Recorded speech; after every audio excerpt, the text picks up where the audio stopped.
This VHS 3, or as everybody say, VHS Viral, is now on VOD and on iTunes and Digital AD and be in theaters next month. Why not talk about the first VHS movie? VHS is a 2012 horror anthology movie where these burglars break into this house to find this specific VHS tape. And they found out it's an immense amount of VHS tapes, so they play each different one to see which one is the right one. They play 5 of them, but they're really the short horror story. So whatever VHS they put in is the story we're watching. Now the reviews of VHS is very mixed. Some people liked it just like Chris Stuckman did. Some people hated it just like Rambo Life for Life did.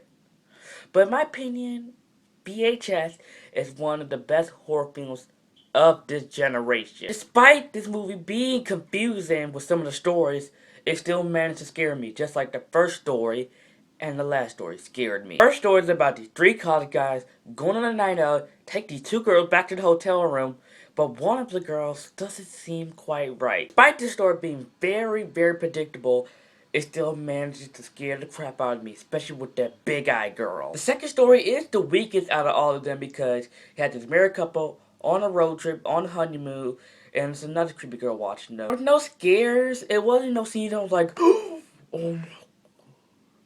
And the twist ending is more like a what? Did M. Night Shyamalan did this twist ending?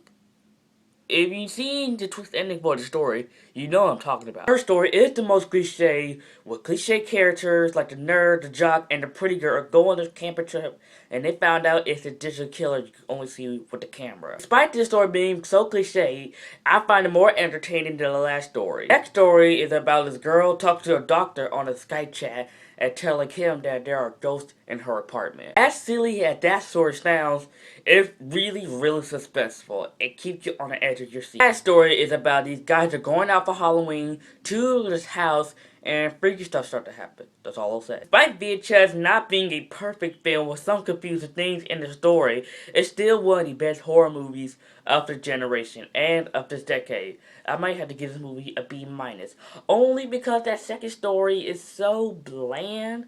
It is confusing, but I still find it to be very scary, especially with the first story with the I like you girl. And I will be reviewing VHS 2. I'm not sure if I'm going to see VHS 3 because I heard a lot of bad reviews about it. Even Chris Stuckman said VHS 3 was bad. Before I heard all the bad reviews, I was so pumped. I had to post it for Comic-Con. But anyway, if you want to see my review of VHS 2, like, comment, subscribe. I'll see you guys next time.